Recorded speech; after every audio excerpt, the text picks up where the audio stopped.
All right, welcome to the channel or welcome back to the channel. If you're new here, my name is Rachel Kennedy.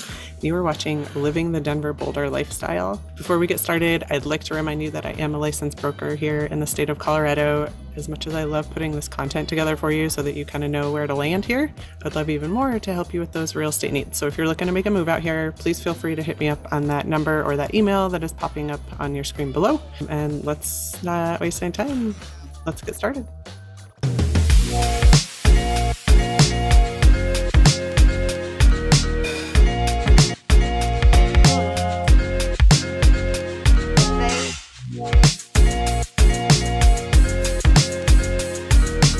All right, so today I am going to be digging into the 9 best neighborhoods of Denver. But before I do that, please hit the subscribe and that notification button that is popping up on your screen below so that you get notified every time I put new videos out, which is every Thursday afternoon. All right, so I came up with this video because I was searching for best neighborhoods in Denver. I kind of wanted to see what the opinions were, and I found a bunch of articles by companies who don't even have offices here in Colorado. They're like those big, like Zillow type conglomerates that don't have actual boots on the ground here. And I was like, why do they have an opinion?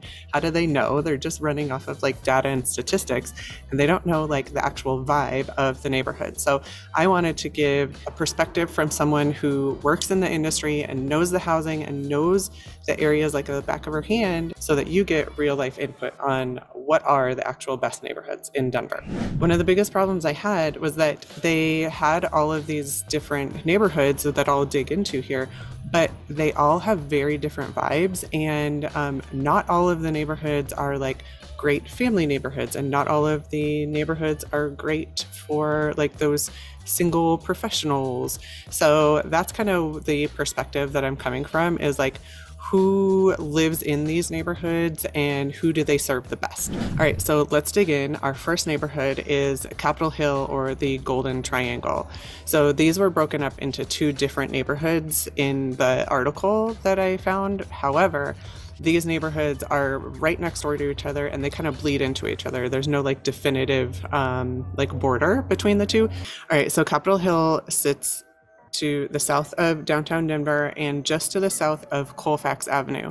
Okay, so fun fact about Colfax Avenue is that this is the longest running commercial avenue in all of North America at 50 miles long. So it is a continuous road of shops, restaurants, pawn shops, all of the above. In the area that surrounds Capitol Hill, Colfax is known for being a little bit of a seedy area. You'll find some drug use along Colfax Avenue. You'll find some ladies selling their services along Colfax Avenue. So you have great walkability in Capitol Hill. You'll find tons of locally owned coffee shops, record stores, thrift shops. It's definitely a bit of a hipster vibe in Capitol Hill. Younger students, this is kind of where they flock to. So those college students, grad students, Capitol Hill is kind of like their spot. The streets in Capitol Hill are beautiful, flagstone sidewalks, mature trees. So it's a very well-established neighborhood, but the resident base is definitely on the younger side, or those Denverites who have been in the Capitol Hill neighborhood for years and just love the vibe of being surrounded by all that hustle and bustle. So housing wise, as I mentioned, the majority of the housing in Capitol Hill is going to be condos, both 1 bedrooms all the way into, you could find a 5,000 square foot penthouse in Capitol Hill. Housing prices are going to start at about $180,000 for a studio condo, all the way up to $2.5 million for that penthouse. So single family houses are going to run anywhere from $800,000 on the starting point to a $4.5 million historic mansion on that high end. So beautiful architecture in this area. It is a very historic neighborhood with great accessibility to both the city and shops and restaurants. You just have to really love being in the throes of city living. All right, so moving on to the number 2 neighborhood, which was the Five Points Rhino area. So again, they split these 2 neighborhoods into 2 different areas, but they sit right next door to each other, and there is no definitive differentiator or border between the two. So I'm lumping them into one category or one neighborhood here, being the Five Points Rhino area. So Five Points Rhino area sits just north of downtown, and it tends to attract those who are working downtown or need accessibility to downtown, but don't necessarily want to live like within the business district of downtown. So Five Points is one of Denver's oldest neighborhoods, built around the late 1800s into the very early 1900s, and has historically been a predominantly Black neighborhood within Denver.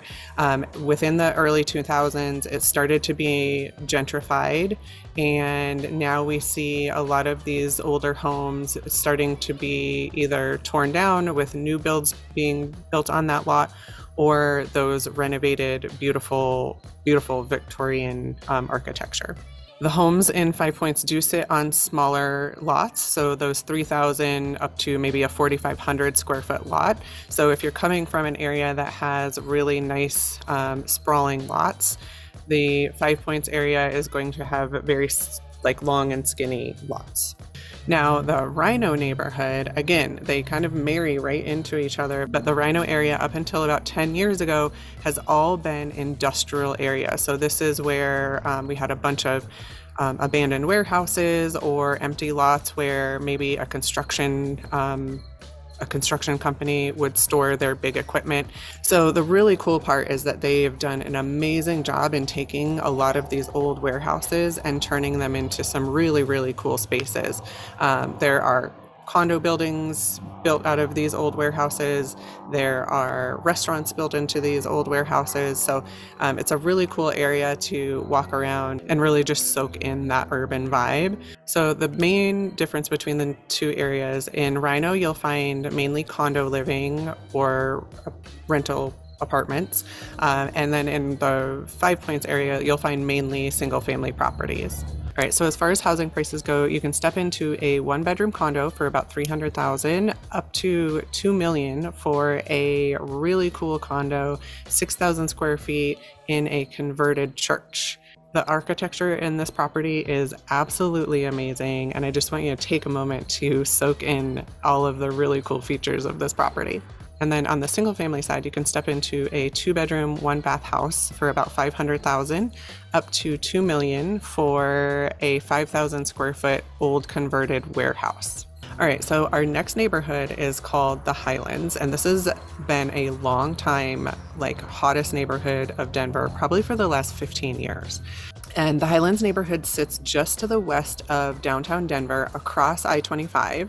The easiest access to the Highlands from downtown is via a pedestrian bridge that goes over the highway. So many people who live in the Highlands and work downtown will the Highlands sits on a hill, and they'll bike down the hill or walk down the hill and then cross over the pedestrian bridge. The Highlands used to be known as North Denver until the early 2000s when it started to be gentrified. And I think they coined the term the Highlands because the name North Denver had a very bad connotation. It used to be a very, very seedy neighborhood.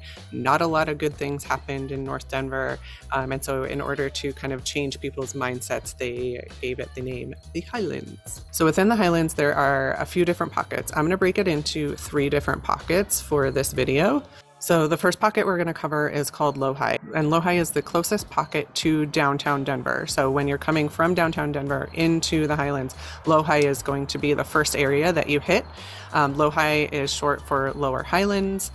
The housing is going to be a combination of beautiful turn-of-the-century Queen Anne Victorians with that ornate woodworking, stained glass, and then we're also going to get a fair amount of new builds, those modern new builds, whether they be condos, paired homes, side-by-side duplexes, or row homes.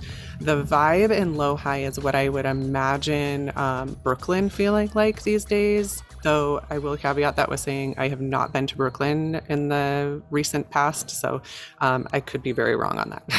The price point in the Highlands does tend to be on the higher end, with the median starting point being around the $1 million price point, all the way up to the $3 million price point. And again, we see a mixture of that old architecture paired with the new architecture. So a lot of development has happened. I would say if I had to put a ratio on it, I would say we probably have about 60% new build to 40% pre-existing, that like historic architecture.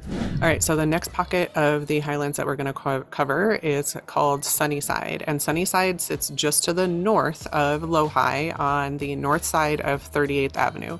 38th Avenue is kind of our like a border that we use to break up these different pockets of the Highlands. So 38th is going to be our east-west border, and then Federal tends to be our north-south border. So Sunnyside was developed later than Lowhigh, and so a lot of the homes in Sunnyside were built in the 30s, 40s, into the 50s. So you'll find mainly brick bungalows or brick ranches. The homes tend to sit on bigger lots here. So in Lowhigh, while an average lot size might be a 3,000 square foot lot size, in Sunnyside, we started to see 5,000 up to 7,000 square foot lot sizes. So much bigger yard space. A lot of times you can find 2-car garages with alley access up there in Sunnyside. So the vibe in Sunnyside is going to have much less walkability than Lowhigh. Your bars, restaurants, shops are all going to be about a mile away. So you'll want to plan on either driving or taking a walk or a jog down to dinner, whatever, what have you. And the housing prices in Sunnyside you're not going to find any condos in Sunnyside. It's all single family properties. You might find a couple like duplexes, but other than that, no condo or apartment style living.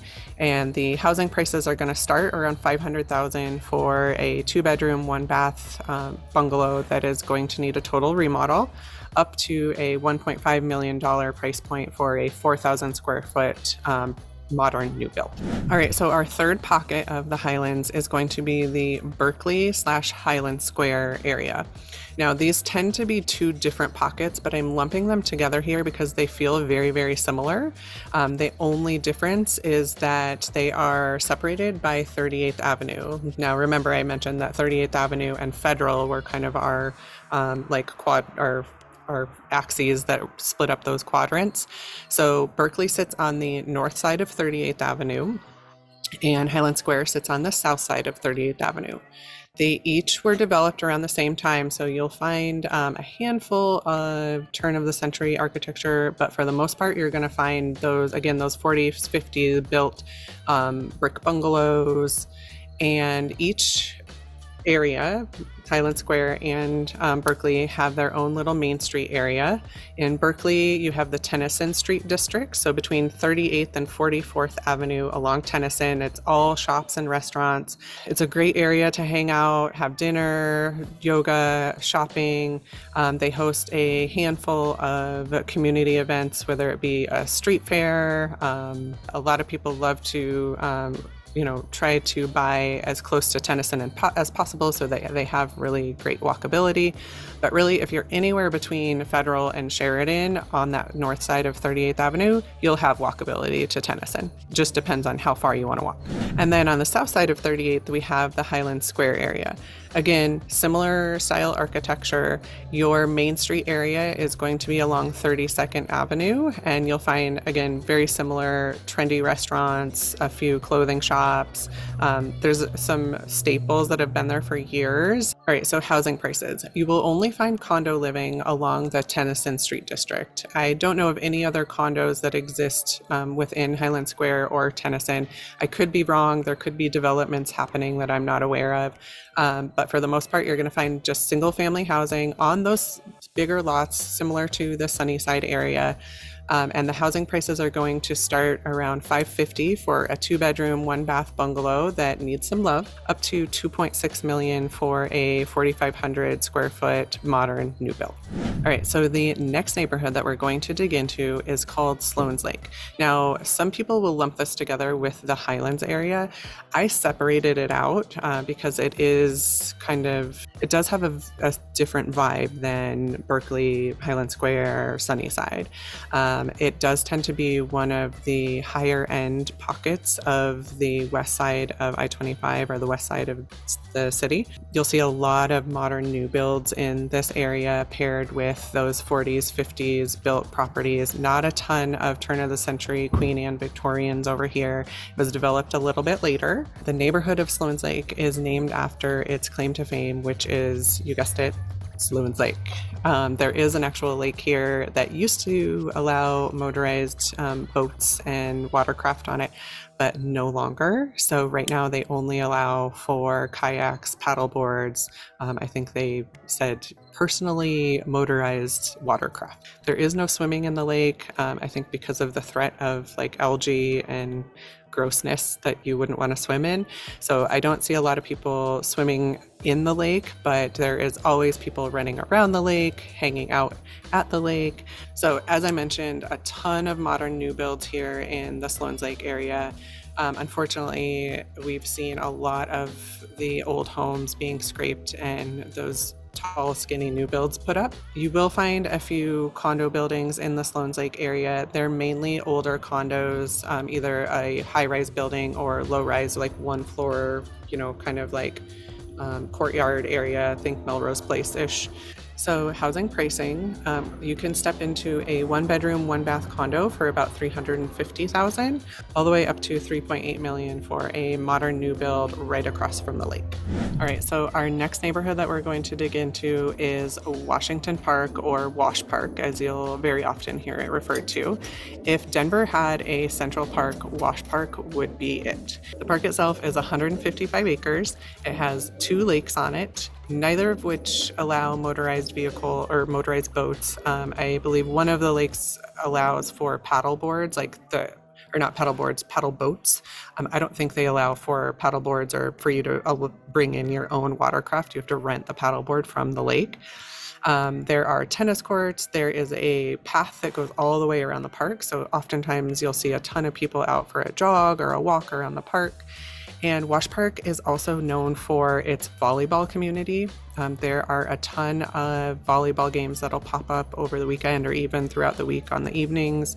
Wash Park is known for being one of Denver's most exclusive neighborhoods, I think both for the price point and for it just being one of Denver's most established neighborhoods. The vibe that you'll find in Wash Park is flagstone, wide sidewalks, mature tree-lined streets. It's a beautiful historic neighborhood, even just to walk around and look at the housing. As far as the population of Wash Park, you'll find a plethora of generational Denverites, so people who have had family in Wash Park and have either inherited those homes and have just been there for generations, or a majority of families living in Wash Park as well who want that central living but not to be right in the city mix. The walkability in Wash Park is not very strong. You'll find 1 block worth of restaurants and shops along the Gaylord Avenue on the east side of the park. All right, so housing prices in Wash Park. You can step into a 2-bedroom, 1-bath condo for about $325,000. Or on the other end of the spectrum, a $4 million, 5,000 square foot modern new build on the high end. Now, Wash Park sees a lot less new build development than the Sloan Lake and the Lowhigh areas. I would say the ratio over here is probably about 60% pre-existing homes to about 40% new builds. I might be a little bit high on that 40% ratio. Maybe it's a little bit closer to 30%, but you get the idea. The median home price in Wash Park is $1.5 million, which is up 22% from last year already. All right, so Cherry Creek is the next neighborhood that we're going to dig into. And Cherry Creek is located a little bit south to the east of downtown Denver along Spear Boulevard. Cherry Creek's claim to fame is the high-end shopping mall and high-end outdoor shopping district that is Cherry Creek, and they also host the annual Cherry Creek Arts Festival. Cherry Creek is known for being one of Denver's more affluent neighborhoods, I think because of the proximity to the Denver Country Club, which is just a mile away right up down Spear Boulevard. As I mentioned, they have a great outdoor shopping district. You will find everything you need right within in the Cherry Creek area. They have their Whole Foods, they have their yoga studios, their hair salons. Almost everything you need is right there within Cherry Creek. So for those residents living in Cherry Creek, a lot of times they don't venture too far out. All right, so housing prices in the Cherry Creek area, you can step into a 1-bedroom, 1-bath condo for about $390,000, up to $4 million for a modern new build single family home. All right, so our very last neighborhood that made the list is South Park Hill. So Park Hill itself is a pretty big neighborhood, and it's broken up into 3 different quadrants. So we have North Park Hill, Northeast Park Hill, and South Park Hill.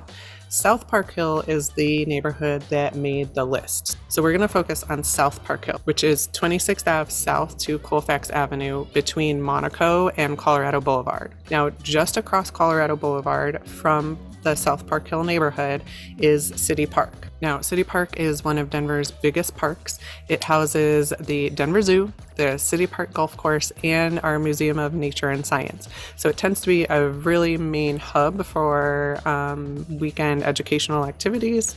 They also host in the park every Sunday during the summer a free Jazz in the Park, which is a great opportunity to get out into the community. A lot of people will pack picnics, meet up with friends, and just go and enjoy some free jazz on a beautiful evening. Now, South Park Hill was developed after the turn of the century, so all of the homes were built 1900 into the 1940s. So you'll find a lot of brick bungalows or, again, those Denver squares. So South Park Hill's walkability is not its strong suit. The biggest plethora of walkability that you'll have is going to be along Colfax Avenue, but as I mentioned earlier, Colfax can get a little bit seedy in areas, and this is one area that it could be kind of seedy. So a lot of the residents in South Park Hill will actually walk to the section just south of 26th Avenue along Kearney Street, which has a couple different restaurants, a yoga studio, a coffee shop, but not a ton of options when it comes to dining.